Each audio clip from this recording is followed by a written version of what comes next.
그 여진 중에서도 작은 여진일 가능성이 있다고 보는 거죠. 이런 게 좀 여러 개가 올 수가 있습니다. 앞으로도 끝까지 먹으시겠다면은 대선 끝나고는 정말 그땐 더 이상 뒤도 돌아보지 마시고 나오셔야 된다. 양전환 되면 빨리 도망쳐야 됩니다. 근데 이 얘기 뭐냐면 연준이 금리를 3-4번 인하하면 양전환 된다는 얘기입니다. 그럼 시기는 언제냐? 문홍철 DB금융투자 자산전략팀장과 함께하겠습니다. 어서 오십시오. 네, 안녕하세요. 어서 문호철입니다. 오세요. 네. 예. 그 채팅방에 벌써부터 네. 팀장님의 등장을 네. 환호하는 분들이 많이 있는데 예.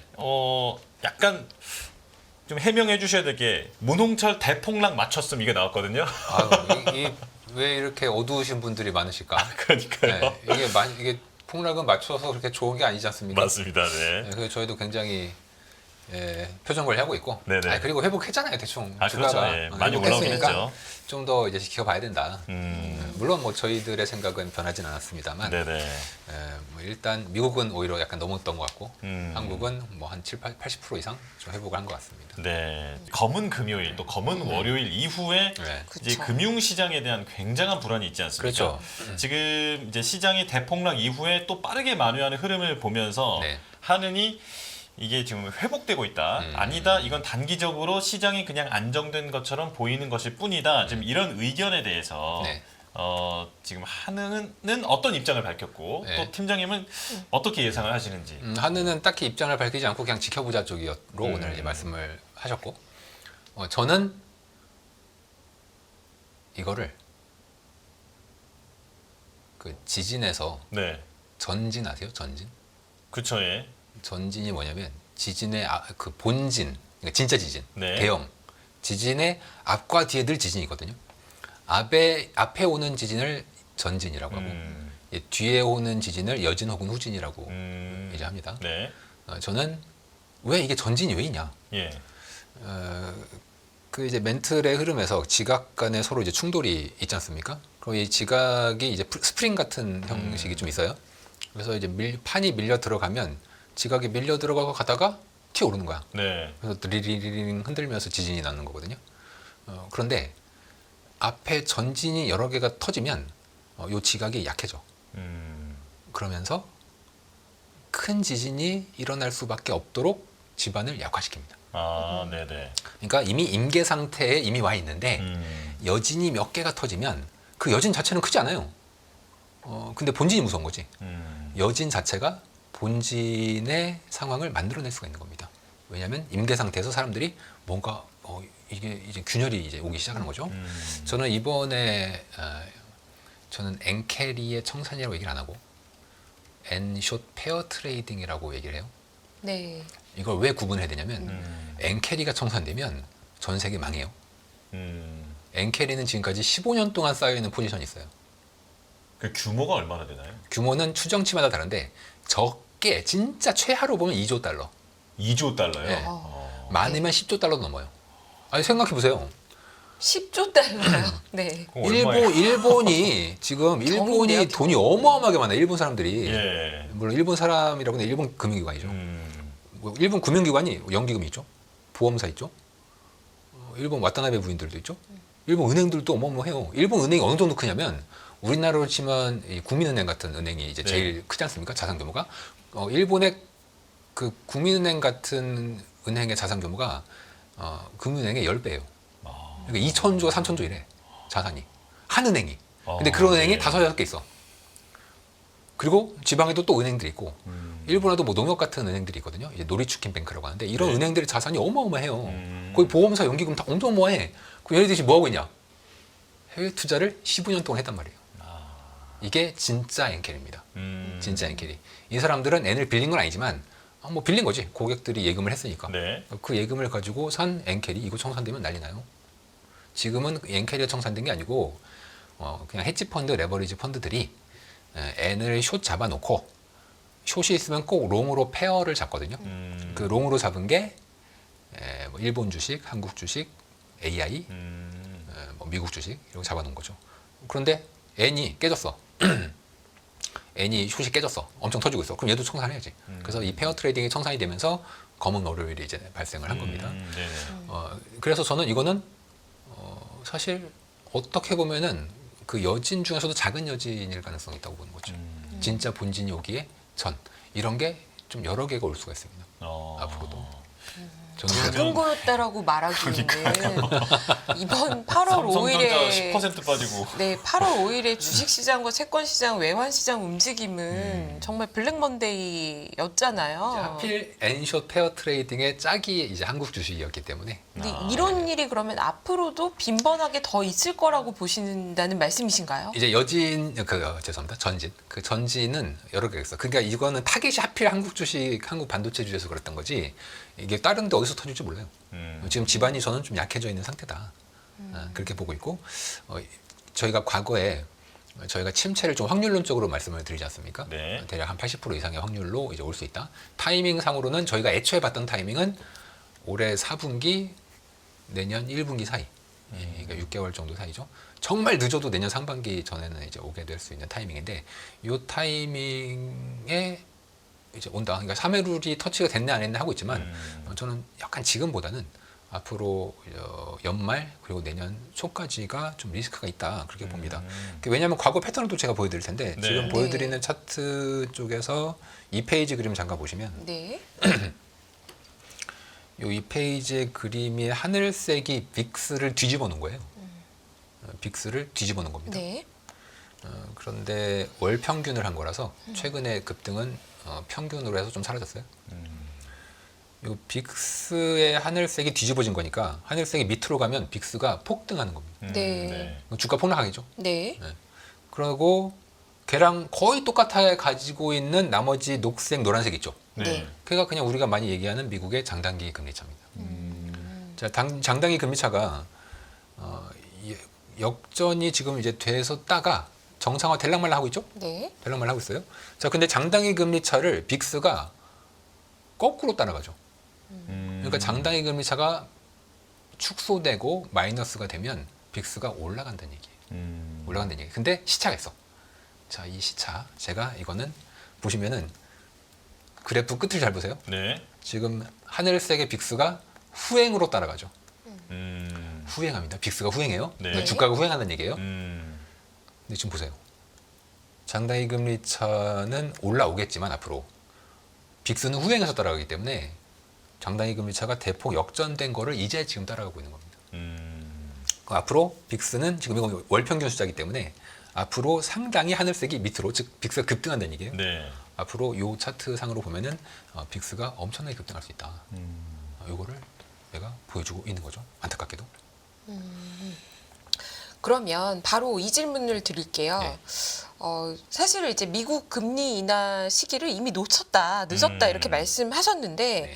고용이 망가질 거라고 하셨어요. 네. 거의 예언처럼 그러니까요. 들어맞지 않았습니까? 그러면서 엔캐리 청산 루머와 함께 미 증시가 미국이든 한국이든 다 난리가 한번 났던 건데요. 네. 지금 그 이후에도 대체 미국 데이터는 어떻게 집계한 거길래 뭐 80몇만 개가 틀릴 수 있는지 저는 잘 이해가 안 되지만 문홍철 팀장님 예언대로 데이터가 네. 뭔가 마사지가 됐든 잘 모르고 넘어왔든 바이든이 누군가 뭘 했는지 모르겠지만 실제 고용이 매우 그러니까 그렇게 좋은 게 아니었다라는 네. 게 지금 판명이 나고 있지 않습니까? 그렇죠. 그러면 진짜로 미국 경제는 둔화 초입이냐 아니면 이미 지금 둔화 된 상태로 들어간 거냐 어떻게 보시는지요? 둔화된 상태로 갔고요. 네. 침체는 조만간 올 것 같습니다. 어. 이게 결론인데 제가 보여드릴 차트가 하나가 6페이지 그림을 잠깐 보시면 제가 이 지표를 저도 지표를 보긴 보는데 속보성 지표는 잘 안 봐요. 그냥 그러려니 해요. 왜 그러려니 하냐면 지금 이제 6페이지에 있는 그림에서 막대 그래프가 쭉 있지 않습니까? 이게 뭐냐면 25년 전, 그러니까 2001년 1분기의 성장률이 지금 우리는 최종 숫자를 보거든요. 네. 네. 근데 맨 처음에 발표된 날 숫자가 얼마였냐? 2%였어요. 연율 2%면은 준수하죠. 그런데 우리는 이미 최종 숫자를 알아. 최종 숫자는 제일 오른쪽에 있는 마이너스 1.5%입니다. 그러니까 이때도 그럼 이때는 대통령이 누구였지 모르겠네. 이때도 그럼 대통령이 조작한 건가? 그런 얘기를 이제 우리가 할 수 있지 않습니까? 이 조작이라는 게 뭐 그렇게 볼 수도 있고 아닐 수도 있는데 아주 요상한 모델들이 많이 들어갔어요. 이 GDP도 그렇고 고용도 그렇고. 그럼 왜 그렇고 왜 자꾸 넣냐? 넣지 마. 근데 또 안 넣을 수가 없어. 왜냐하면 사람들은 좀 빠른 속보를 듣고 싶어 하잖아요. 빨리빨리. 네. 그러니까 아주 요상한 모델들을 막 집어넣어. 자, 예를 들어서 GDP가 미국 같은 큰 나라에서 GDP 3개월 동안의 숫자를 다 모아서 가령 2분기 숫자는 7월 말에 발표하잖아요. 어떻게 그걸 한 달 만에 다 취합을 해? 데이터가 반도 안 들어와요. 그럼 나머지 반은 대충 추정을 하는 거야. 그러니까 이제 소설을 막 쓰는 거죠. 네. 물론 소설을 막 쓰진 않아요. 네. 전에 자기네들 뭐 기록이 있으니까. 네, 기록이 있으니까 그 기록을 이렇게 막 모델을 막 콩닥콩닥 막 쪼물딱쪼물딱 만들어. 네. 근데 그 모델이 옛날에 데이터에는 잘 맞을 수 있었지만 경제 구조라는 게 계속 바뀌고 새로운 상황이 나는 이 새로운 모델에서는 이걸 그냥 적용시켜 버리면 오히려 엉뚱한 소리가 나와요. 여러분들 AI하고 얘기하다 보면 얘가 가끔 뻘소리 하는 경우가 있잖아요. 네. 그냥 모른다고 할 것이지. 그냥 뻘소리를 막 해. 지어서 말하잖아요. 그럼 뻘소리를 막 해. 얘가 왜 이럴까? 그게 그 문제예요. 우리가 인 모델, 그러니까 이 데이터셋 안에서는 이게 아주 잘 맞는 모델을 잘 만들어놨는데 우리가 미래를 예측하는 새로운 상황에 들어가자마자 이 모델을 그대로 쓰는 순간 인 샘플 안에서는 잘 맞지만 아웃 오브 더 샘플로 오는 순간 예측력이 확 떨어져 버려. 그러니까 이런 현상들이 반복적으로 나타납니다. 그러니까 우리가 모델을 쓸 때 되게 조심해야 돼요. 그런데 안타깝게도 요거는 거의 블랙박스로 요 공무원들만 이제 알고 있는 거고 이제 일반인들은 야 그거 그 지표는 우리가 믿는 거 아니야? 그게 아니라는 거지. 공무원들도 모른다니까요. 그러니까 이런 식으로 수정이 대폭되는 거예요. 그래서 지금 2분기 성장률이 3분기 성장률이 2%대 중반 나올 거다. 뭐 이렇게 생각하고 있죠. 저는 그냥 그래 그런가 보다 이래요. 왜? 나중에 어떻게 수정될지 우리가 알 수가 없어. 다만 저는 연말로 갈수록 굉장히 안 좋을 걸로 봐요. 왜? 그걸 대충 알 수 있는 패턴이 있어. 어떤 패턴이냐면 GDP가 고점에서 부진한 쪽으로 넘어갈 때 특히 하향 수정이 커요. 왜 그런지는 아직 몰라. 정자들도 정확한 이유를 모르는데 얘가 변곡점에서 하향 수정 폭이 굉장히 큽니다. 그럼 우리는 그거를 미리 좀 알 수 있는 방법이 있냐? 있어요. GDP 말고 GDI를 보세요. GDI는 좀 늦게 나와서 아무도 안 봐. GDP가 분기 끝나고 그 다음 달 바로 나오기 때문에 다 GDP만 보거든요. 근데 GDI는 거의 그것보다 3개월 더 기다려 나와요. 그러니까 아무도 안 봐요. 아무도 안 봐. 근데 정확해. 더 정확하다는 말씀이시죠. GDP는 생산 측면에서 국가의 성장을 보는 거고 GDI는 소득 측면에서 국가의 성장을 보는 겁니다. 네. 그러니까 똑같은 코끼리를 앞에서 보냐 뒤에서 보냐 그 차이예요. 똑같은 코끼리예요. 그런데 서로 관점이 달라. 시차는 있을 수 있을지언정 숫자가 다르면 안 돼요. 그런데 얘네 둘이 지금 역대급으로 벌어지고 있습니다. GDP는 잘 나와요. 지금. GDI는 굉장히 부진해요. 거의 성장을 거의 못하고 있어. 자, 그러면은 나중에 GDP가 GDI 쪽으로 수정돼요. 하향 수정돼. 역사적으로 그랬다는 말씀이시죠? 역사적으로 그래요. 역사적으로. 그리고 이걸 역사적으로 볼 때 좀 조심하셔야 될 게 가령 미국의 세인트루이스 연방은행에서 만든 프레드라는 데이터 사이트가 있지 않습니까? 네. 거기서 과거에 보니까 뭐 GDP, GDI 하면 그려봐야겠다. 그거 그리시면 안 돼. 왜? 그거는 이미 모든 숫자가 다 수정이 된 끝난 숫자가 나오는 거기 때문에 그거는 정확한 거예요. 정확해. 그런데 재밌는 건 정확한 숫자인데도 성장이 이렇게 꺾일 때 GDP랑 GDI 갭이 좀 나요. 늘 GDP보다 GDI가 좀 낮아. 늘 이 꺾일 때. 지금은 이 갭이 굉장히 커요. 그러면 앞으로 우리는 보나마나 GDP가 상당히 하향 수준될 겁니다. 지난 2분기, 3분기, 4분기 다 그래서 여러분들 이제 지금 3분기 데이터가 10월 말에 나오겠죠. 이제 그걸 보실 때도 그런가 보다 해야지. 경제가 좋네. 이렇게 생각하시면 안 돼요. GDP 볼 때 조심하셔야 되고 지금 아직 2분기 GDI가 아직 안 나왔거든요. 근데 2분기 GDI를 좀 보시고 여전히 갭이 좀 크다면은 이거는 우리가 좀 수정해야 되겠구나. 이렇게 좀 감안해서 들으셔야 됩니다. 그리고 이번에 이제 고용 지표 같은 경우에도 82만 건은 하향 수정됐지 않습니까? 네. 근데 그거는 얘네가 이제 8월에 한번 수정하고 2월에 한번 수정하거든요. 또 근데 이제 8월 지표와 2월 지표의 차이점 제가 또 미리 예언해 드립니다. 네. 8월이랑 2월에 수정하는 성격이 좀 달라요. 2월에 수정하는 거는 인구 센서스 조사가 업데이트가 돼서 다시 나와요. 그런데 이 인구 센서스 조사가 업데이트 되면 미국의 불법 이민자들의 데이터가 꽤 에딩이 될 겁니다. 그러면 그때 어떻게 되냐면 또 사형 수정됩니다. 아, 그래서 아마 이번에 지금 82만 건 까먹었죠. 네. 그런데 내년 2월 달에는 우리가 82만 건은 좀 많이 깐 것 같아.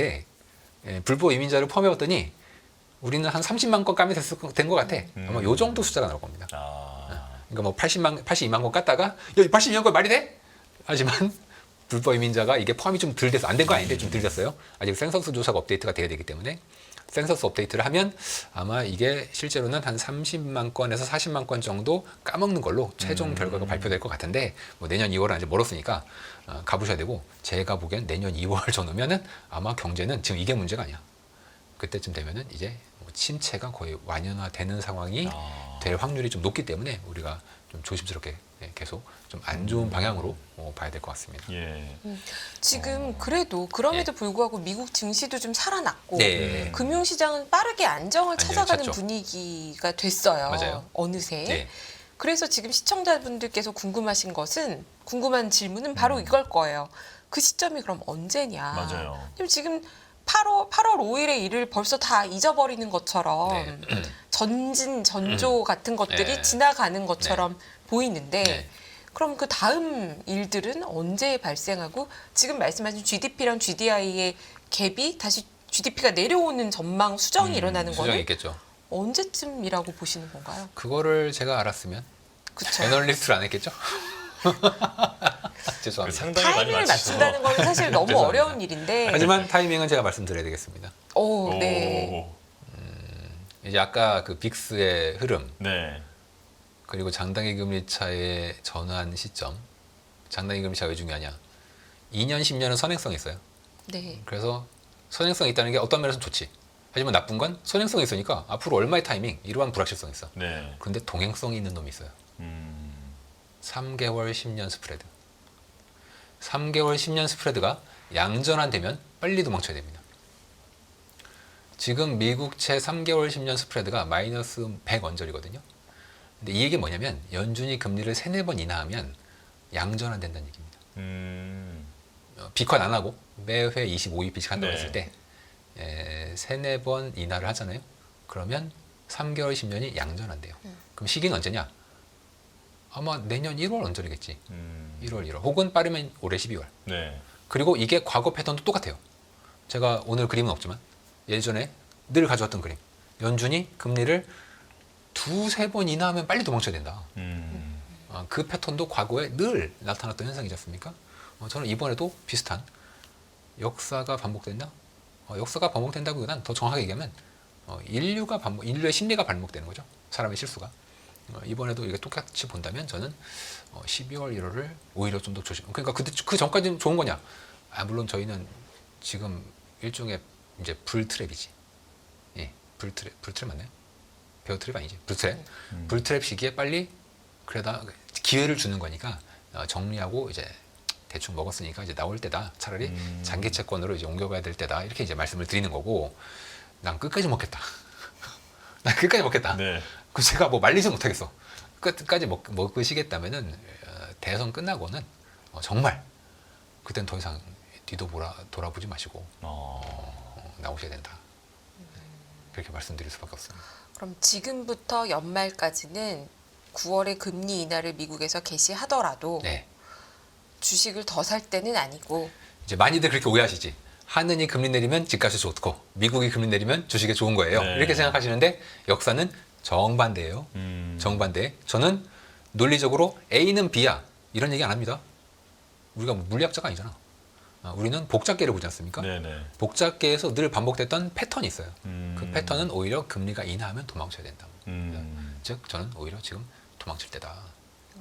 인하하려면 아직 10월, 아직 몇 달 남았죠? 연준이 9월에 인하하겠구나. 그럼 이제 한 달 남았을 거고 네. 처음 인하한다고 뭐 갑자기 망가지잖아. 네. 한 두세 번 인하할 때부터가 좀 조심스러워요. 그럼 뭐 한 75bp 뭐 이렇게 됐을 때요? 그렇게 될 때가 조심하셔야 될 때죠. 이게 대략 연말 정도. 연말 정도죠. 일 거다. 빠르면 연말, 늦어도 내년 1분기. 지금 장기채를 사라고 말씀하셨는데요. 네. 그 말씀을 사실 오랫동안 하셨기 때문에 네. 이미 샀으면 좋았겠지만 네. 지금 금리가 장기 금리가 많이 내려가지 않았습니까? 한국은 특히나 저점을 깨고 계속 저점이 낮아지고 있는 추세인데 정반대로 주식에선 이익을 보셨을 테니까 주식을 팔고 채권을 사면 네. 괜찮은 거죠. 자, 저는 요즘에 이제 원화 채권, 원화 장기채로 좀 돌아섰어요. 최근에 환율이 너무 빠져가지고. 자, 원화 장기채가 지금 금리가 뭐 3.9야. 네. 지금 원화 장기채가 그쵸? 3.9. 2.9 2.9가 아닙니까? 죄송합니다. 2.9 제가 미국이랑 자꾸 헷갈려. 네. 미국 헷갈려. 지금 원화는 2.9, 뭐 3%, 뭐 여기 네. 언저리 왔다 갔다 하고 있어요. 자, 그러면 이게 과연 기준금리를 어디까지 반영한 거냐? 기준금리가 그러니까 하느니 2.75까지 인하를 하면 현재의 10년물 금리 2.9, 3% 사이는 적정합니다. 이미 반영이 된 거죠. 적정합니다. 어떻게 그래서 보면? 이건 시청자분들 한번 생각해 보세요. 네. 한국이 기준금리를 2.75까지 내리면 이제 우리나라는 끝났다. 뭐 끝났다는 게 이제 금리 인하가 끝났다. 네. 이 정도면은 뭐 대충 부양할 거 다 했다. 음. 이렇게 생각하시면 비싸네. 뭐 비싸다기보다는 그냥 적정 가격이네. 2.9%에 뭐 굳이 10년짜리 원화국채를 살 필요는 없겠네. 이렇게 생각하시면 되고요. 혹시라도 아닌데 내가 보기에는 지금 내수가 이렇게 심각하고 미국이 연말에 내년 초에 처음 침체가 온다면 어떤 크레딧 이벤트와 더불어서 그러면은 2% 밑으로도 기준금리를 내릴 수 있을 것 같은데 최소 2.5 이하는 가야 된다. 이렇게 생각을 물론 전 그렇게 생각해요. 그렇게 시청자분들이 생각을 하신다면 지금이라도 싸죠. 지금이라도 싸죠.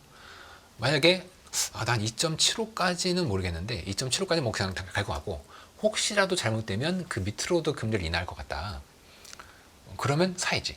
왜냐하면 현재 금리는 2.75까지만 반영하고 있기 때문에 그 이하로 혹시라도 떨어질 어떤 가능성에 대한 권리 가격은 반영이 안 돼 있잖아요. 그거 싼 거지. 네. 싼 거지. 혹시라도 경제가 망하면 나는 주식도 떨어질 거고 뭐 집값도 안 좋을 거고 힘들어질 거지 않습니까?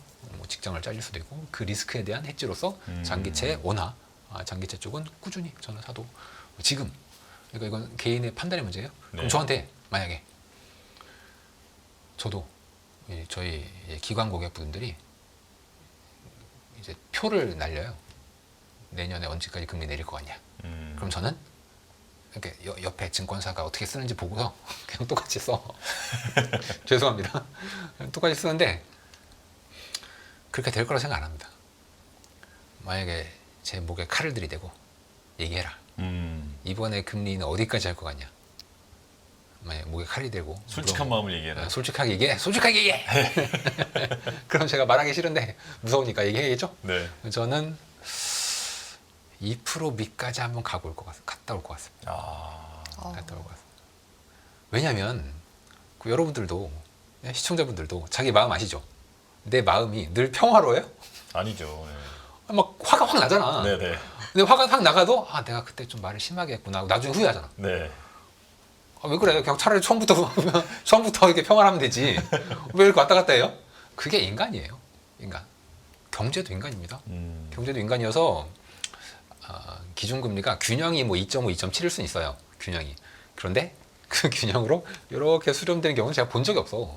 늘 위로 오버슈팅하고 사람 감정처럼 밑으로 오버슈팅하기 때문에 미국은 그 폭이 훨씬 큰 거고요. 한국은 그나마 작아요. 저는 그래서 한 번은 2% 밑도 한번 기준금리 갔다가 오지 않겠다. 네. 그러면 차이지. 한국 경제에 대해서 그 성장률 저하와 뭔가 매우 좋지 않은 전망을 반영하신 멘트였다라고 생각이 되는데 그럼 이걸 여쭤볼게요. 사실 미국 금리도 미국 금리지만 네. 지금 8월 5일에 이 전조가 일어난 배경에는 BOJ가 있지 않습니까? 네.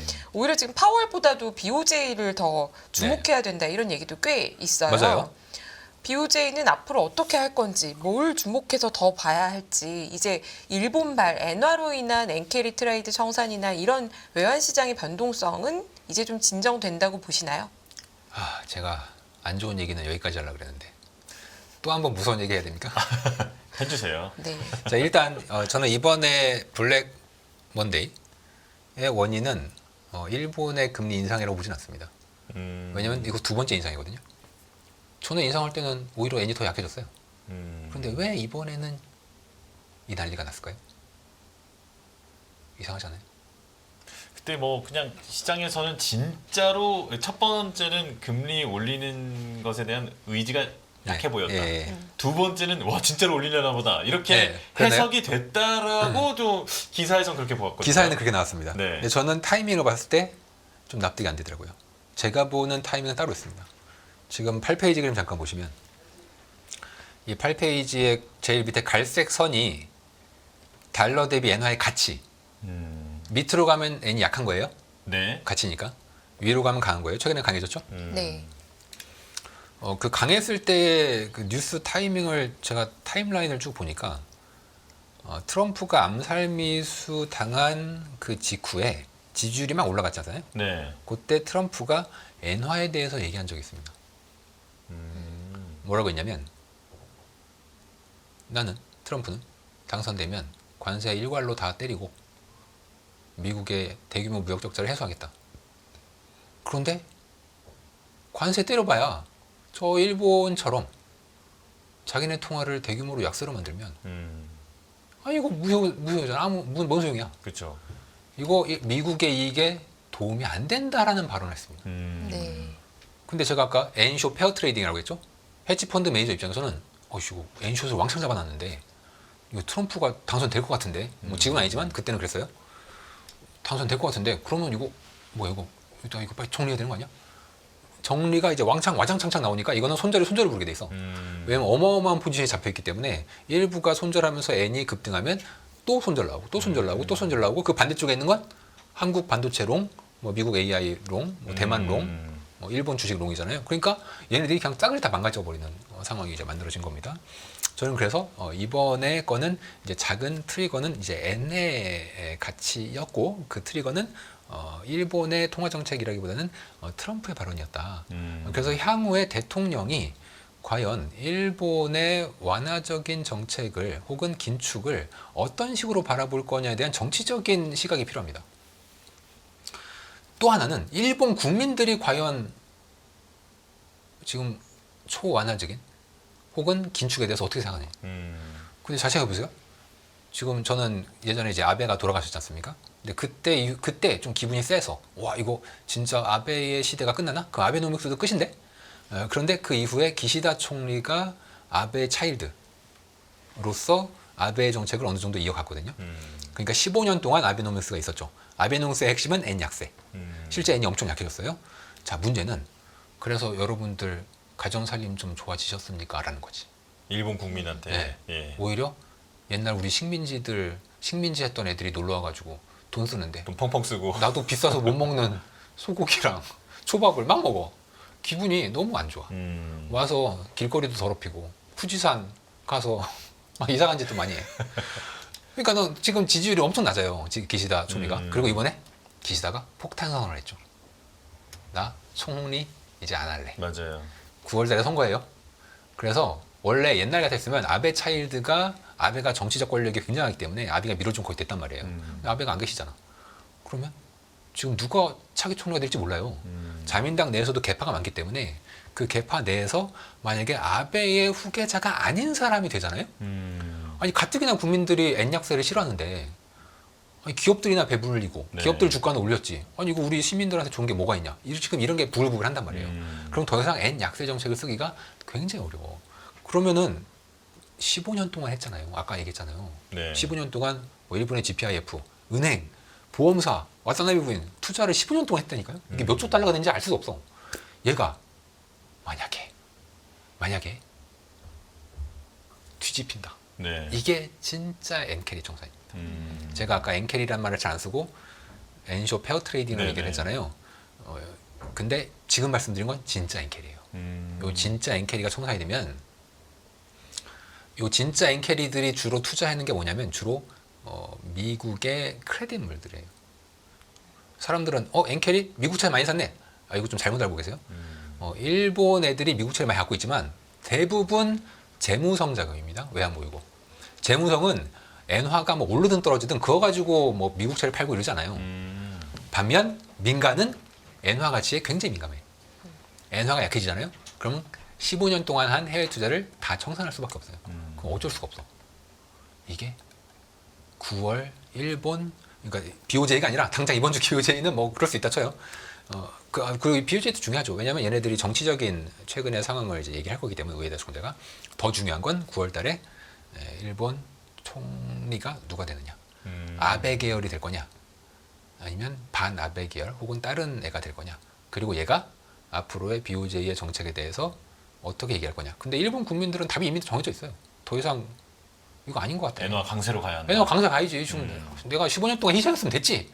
일본인들이 정말 정부가 하는 거는 굉장히 희생하면서 다 따르거든요. 근데 그것도 하루 이틀이지. 15년 동안 참았잖아요.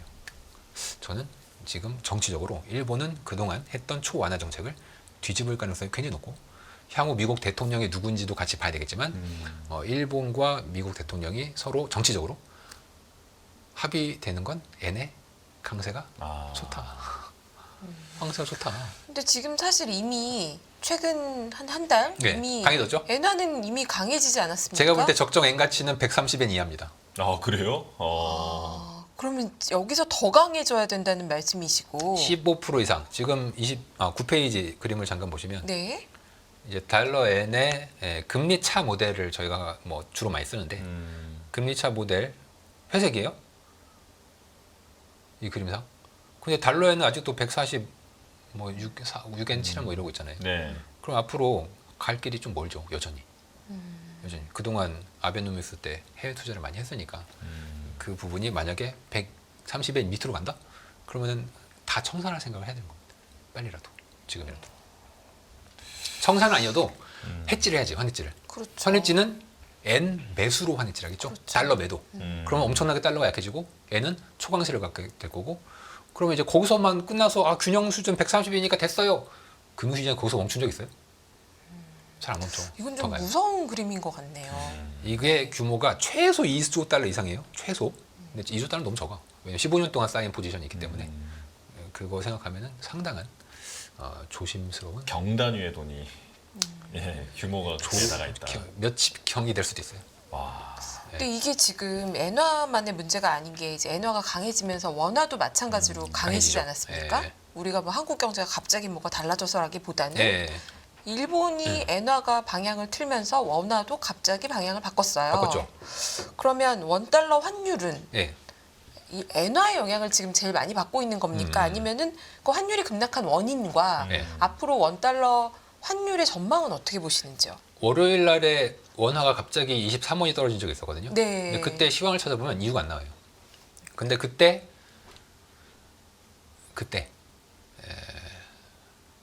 그 월요일 아침에, 그러니까 미국 시간으로는 밤이죠. 골드만삭스랑 웰스파고가 고용 지표가 대략 80만 건 전후로 하향 수정될 거라는 걸 미리 좀 레터로 뿌렸어요.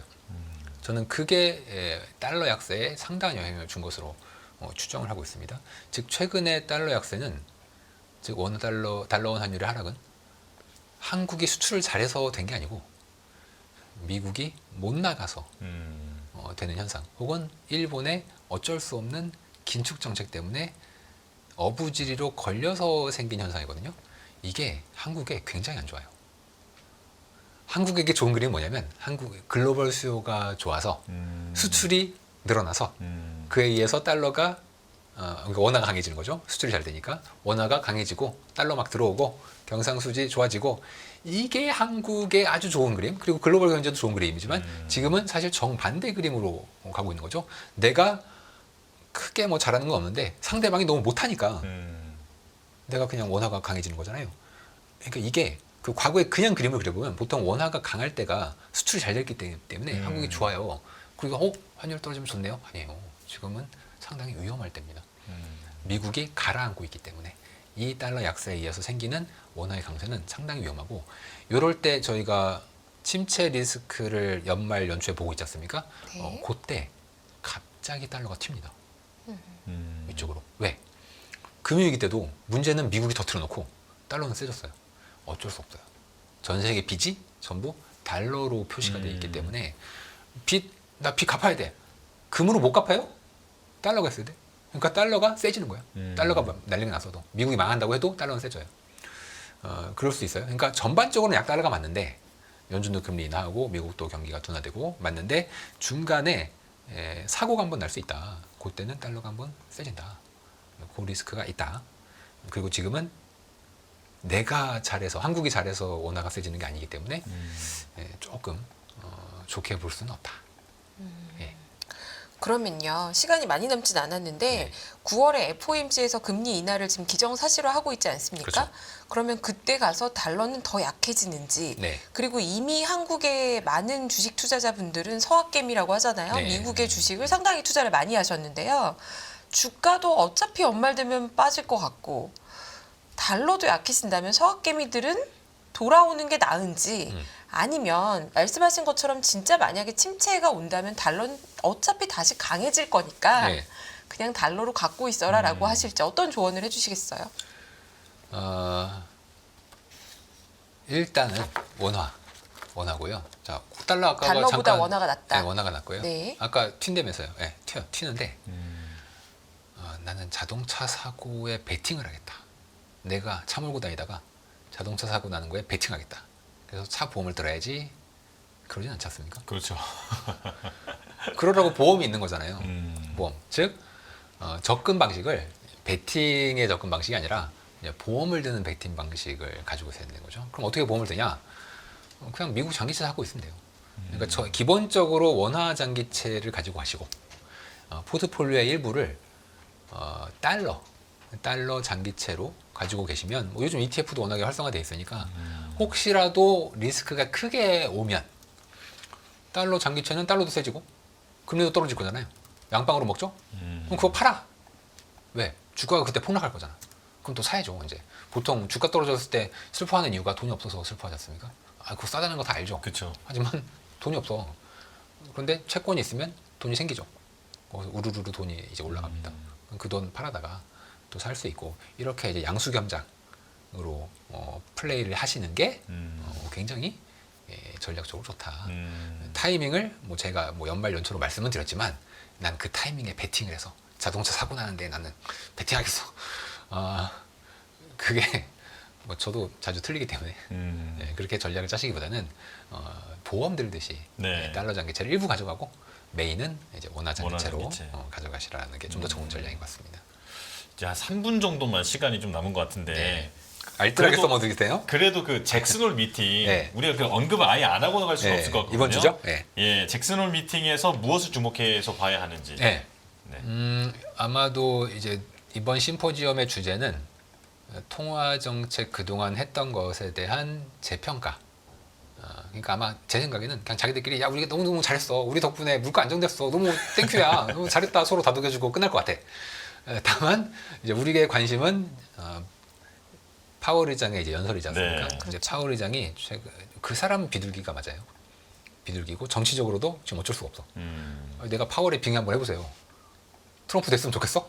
아니죠. 예. 트럼프 임기가 좀 뭐라 하는데. 싫잖아. 그러면 그러니까 이 사람은 아마도 조금 그러니까 FMC가 저는 완화적이라고 생각하지 않지만 파월 의장 개인은 다소 완화적인 태도를 가지고 있기 때문에 저는 이번 FMC에서는 다소 주식시장에 좀 긍정적인 재료는 이번 주죠. 딱 이번 주만 이번 주만은 그렇게 될 것 같고요. 역시 매도 기회로 활용하시라. 그리고 연준이 9월달에 인하를 하더라도 연준 기본적으로 중앙은행은 긴축에 대한 편향이 있어요. 물가가 여전히 높다. 2%대긴 하지만 여전히 높다. 한국은행도 그럴 거고. 그래서 어떠한 큰 침체나 크레딧 리스크가 오기 전에는 그 리스크가 오면은 명분이 되니까 그냥 금리를 확 내리면 되는데 그 전까지 솔직히 왜 금리 이렇게 내렸어요? 혹은 금리를 많이 내렸어. 왜 이렇게 내렸어요? 경제가 망할 것 같아서. 이렇게 얘기할 수가 없지 않습니까? 네. 그렇게 얘기하면 큰일 나지. 그렇기 때문에 그러한 정치적 이유 혹은 중앙은행의 편향 때문에 금리를 인하하면서도 그렇게 막 완화적으로는 그러진 않아요.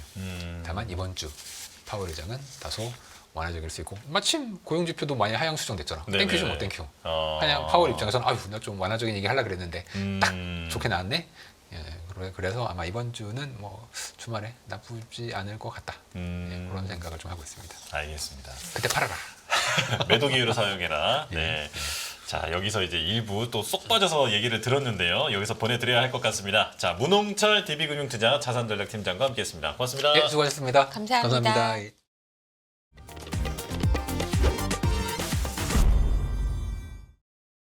안녕하세요. 이승입니다. 더 많은 영상을 보고 싶으신 분들은 화면 오른쪽에 있는 구독 버튼을 눌러주시기 바랍니다. 그리고 영상을 보시면서 좋아요는 필수인 거 아시죠? 항상 인포맥스 라이브를 사랑해 주셔서 감사합니다.